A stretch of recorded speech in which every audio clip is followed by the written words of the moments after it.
First Coast's most accurate forecast from the First Coast News Weather Team, certified by Weather Rate, sponsored by AC Designs. We're already getting a little giggly, a little squirrely in it's here Friday. on Friday. Hey, shout out to our guy Tate. He's a digital writer. I always enjoy noting people's haircuts, like Ross's, whenever he gets a fresh one. The First Coast's most And accurate Tate forecast has gone from the super First short. He has. You're not going to see him on camera, but Now, I compared him to Will Byers from Stranger Things. Shout out all the Stranger Things so fans. Google that. And he took offense to that. That's a famous actor. I will say that character looks a lot better now than he did in season 1 when he was just a small boy. Okay. So What? Okay, so while we're talking, has anybody ever compared you? Who is your? Oh my God, you look like this person. So my girlfriend and I have talked about this before. I don't really know who my doppelganger is. Do you have one? I can't. I'm looking at you. I don't know. Well, we've kind of done it with regard to like who would be your Marvel character and like Marvel lookalike. Like you're giving me Robert Downey Jr. vibes a little bit. I will say Chris Evans as Captain America, and she's like, no. Really? Yeah. Why? So He's kind of like.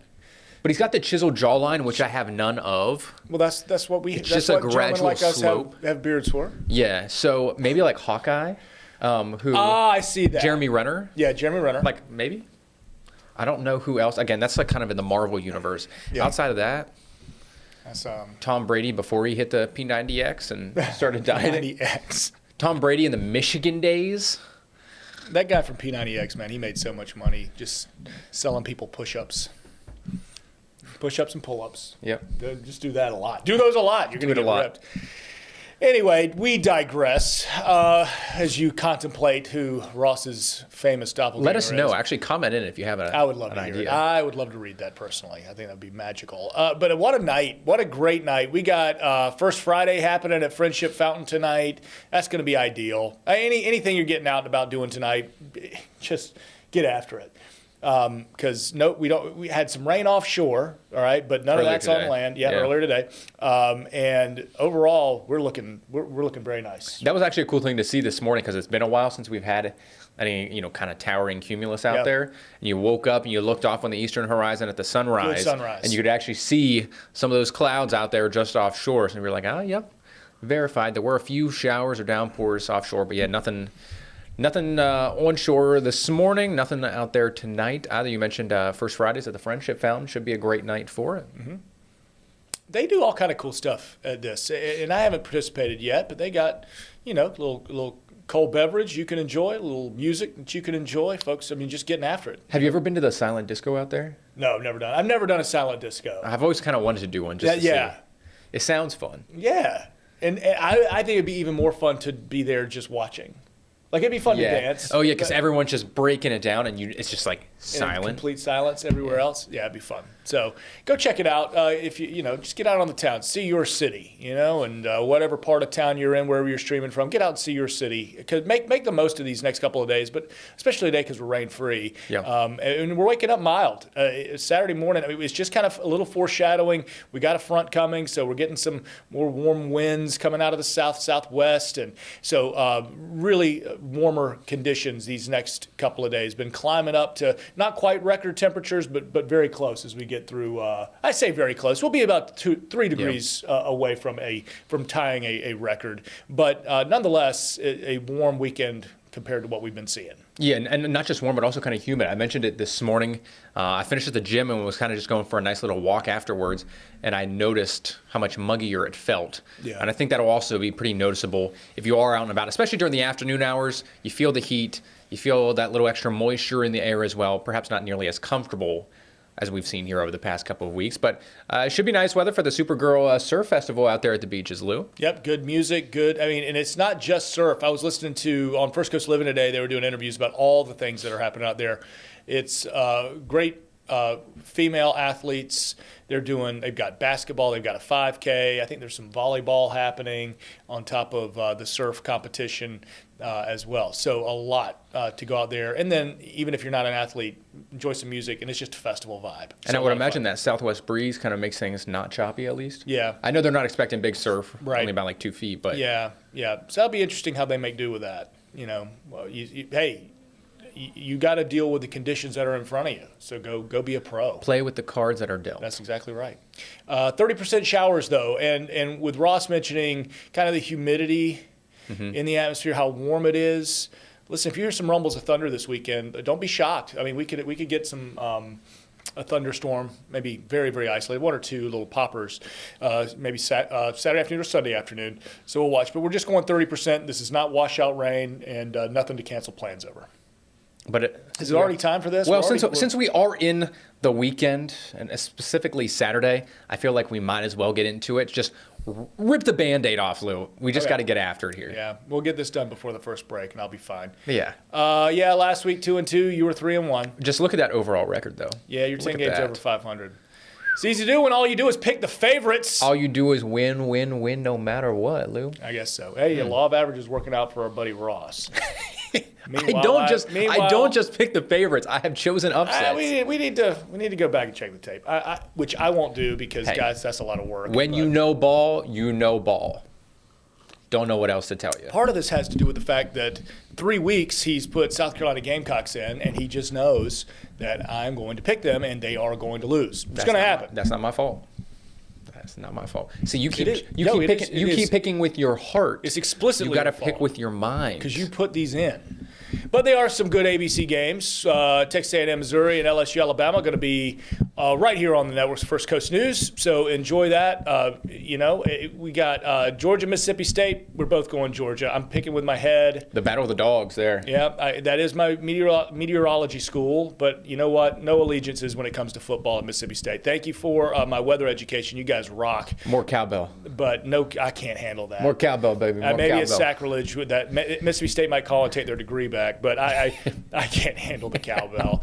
That's brutal. Dogs go roll them. Texas A&M, Missouri well coached. Texas A&M better coach. I mean, they've got it. Yeah, they've kind of got it rolling.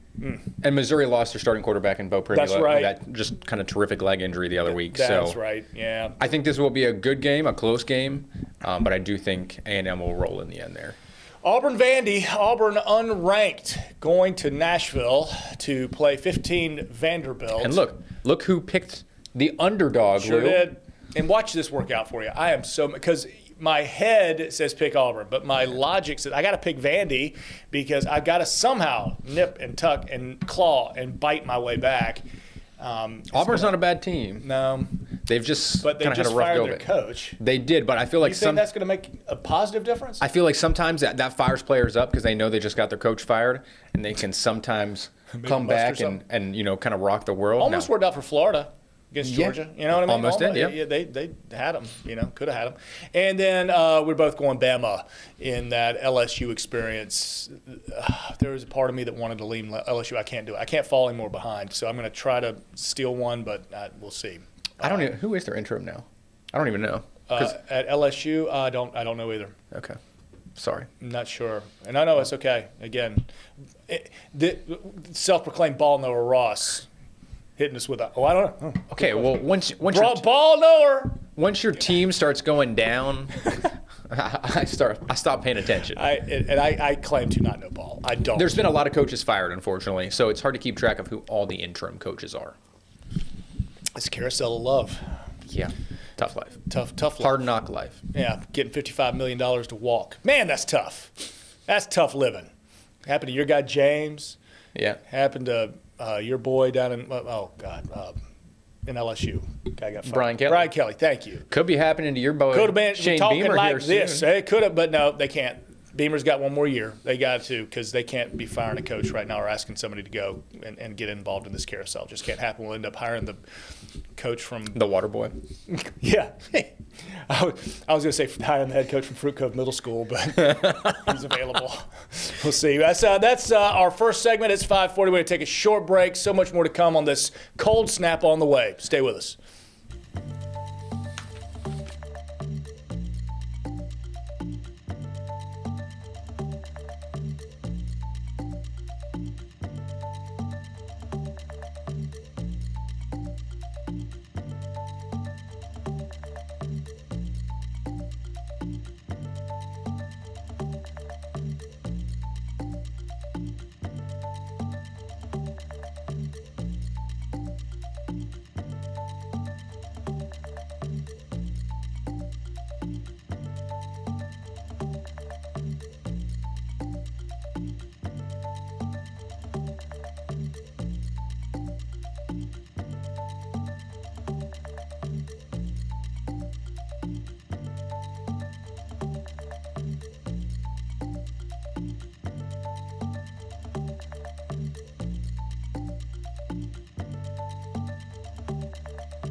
All right. Welcome back in, folks. Yeah. Lew, this has kind of been the talk of the town over the past couple of days. And no, I'm not talking about the fair. I'm talking about the big blast of Canadian air from Calgary, Alberta, perhaps even up by the North Pole even. Huge blast of cold air is going to be on the way Sunday night into Monday, Tuesday, and Wednesday of next week. Yep. Really bringing us our coldest air of the year here. Not only, for Jacksonville, but really a lot of locations. Some places seeing their first frost of the year. Other locations getting their first really hard freeze of the year. Yeah. So it's a story of two fronts. So one's kind of less of a story. Secondary front, though, making its way here Sunday afternoon. And, man, it is going to be interesting, just kind of the diurnal range of high temperatures Saturday, Sunday versus what we see high temperature-wise on Monday. Now, yeah. Monday's not the cold, like the one that we're like, we need to take precaution. Monday night's like when you need to have everything sort of prepared, but it's just going to be so different. Maybe a shock to the system when you're out and about on Monday. Yeah, and I think I do have it here of think 84 degrees on Sunday afternoon. Yeah. So 4 o'clock, it's still in the mid-80s, and then I do believe the next graphic. I maybe got them out of order. But essentially, you're going from mid-80s on Sunday down. I'm on the edge of my seat. I know. I really played that up, and then that was a lackluster. I'm waiting for the payoff here. That didn't land at all. And you were going to tell me that it's going to be in the 50s or 60 degrees Monday afternoon. Well, I'm thinking even Sunday night, or like Sunday afternoon to Monday morning. Oh, yeah. Still, you're going from 84 to 49, 48. Mm-hmm. Some places even in the mid-40s. So, we're talking a 35 to 40 degree temperature change within about the span of 16 hours. Yeah, quick. It'll happen fast. It'll be fast. And then if you expand the time frame and you look at, so Sunday we get to 84, and then Tuesday morning we're down to 32. I mean, just in a 2-day period, that's some 50 degrees difference between a max high and a bottomed out low. Mm-hmm. In some places it'll be more. I mean, even a bigger kind of swing between those ultimate highs. I mean, late summer, early spring vibes with Sunday being humid. Even the potential for a thunderstorm. It's going to have that kind of feel. Yeah. To just quickly having that bottom fall Which out. is actually maybe one of the craziest weather events I've ever covered. Mm-hmm. Not necessarily the most severe, but there was a storm in Oklahoma where during the afternoon we had a severe thunderstorm watch and tornado warnings in one part of the state. Yeah. In the other part of the state, we had a winter storm warning. Oh, wow.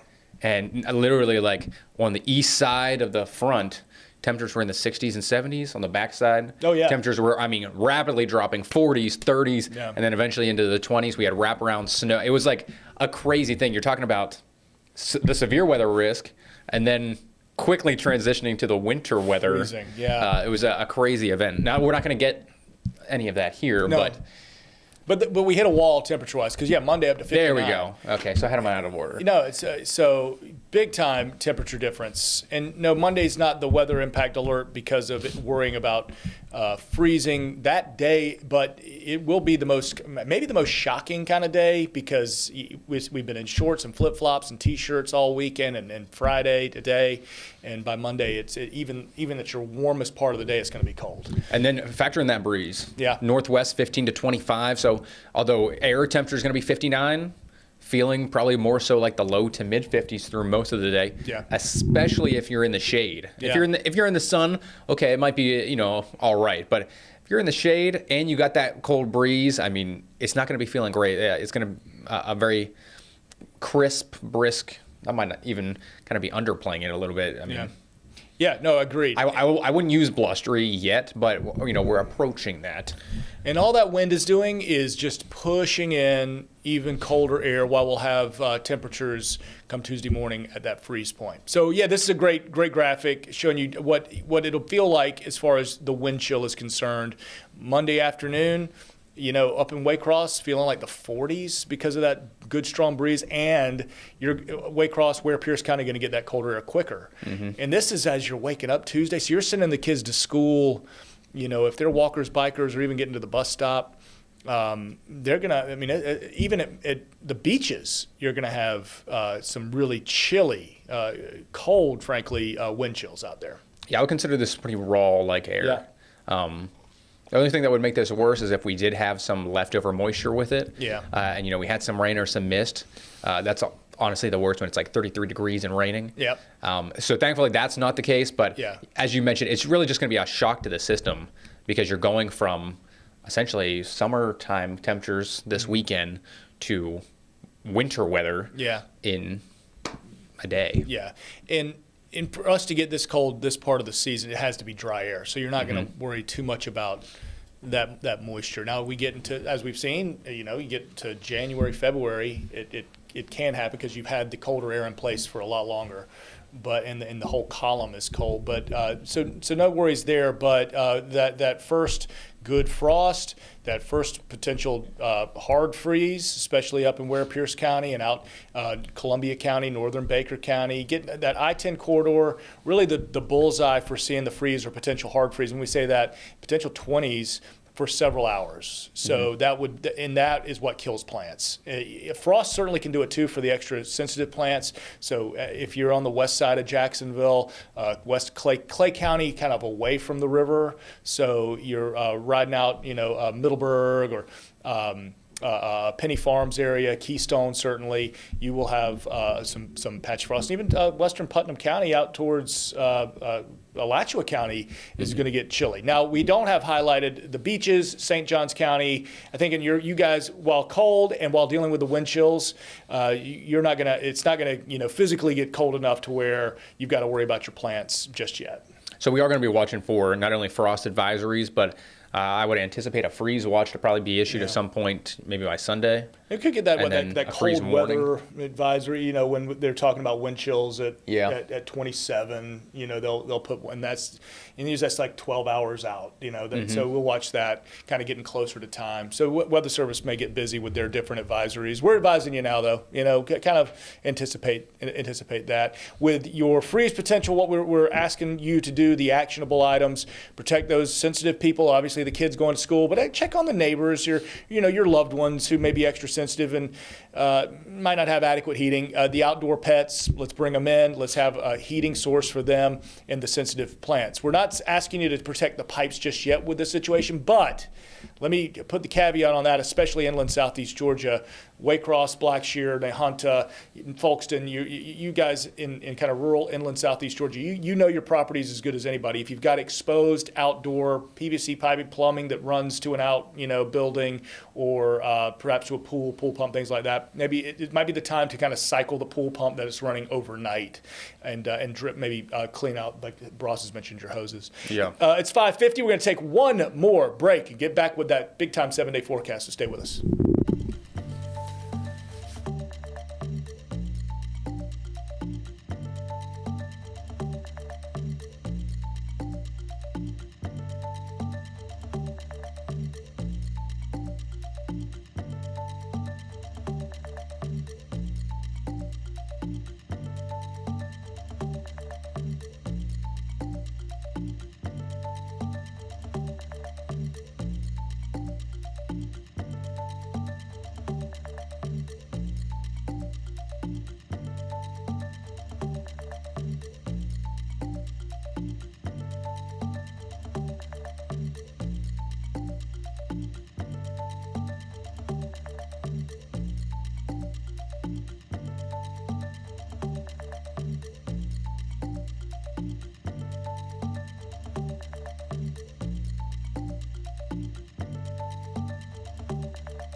So, Lou, in anticipation of the cold that's on the way next week, and we've kind of touched on this a little bit, but we have issued weather impact alerts for Monday night, primarily for preparation. Yep. But then for Tuesday morning and Wednesday morning as well. Yeah, don't want you caught off guard Monday night. So giving you plenty of heads up. We've been doing it all week, really. We've kind of seen this coming. Confidence very high. Sometimes confidence wishy-washy. If we're watching a line of showers, for instance, coming across the country, and it's like, I don't know if that moisture is going to hold. But we have seen this, and it has been very consistent. So we're getting it out early and often, making sure let's get prepared for it. And records could be broken across the Southeast, not just here. Yeah. Across North Florida, Southeast Georgia, with freeze numbers Tuesday, Wednesday morning. That would break records for sure. So we'll watch that. And a great illustrator, Ross was making the point earlier, between the high temperatures over the weekend, Sunday at 84, all the way down to a high. That's not the low. That's the high temperature Monday, 59, then 58.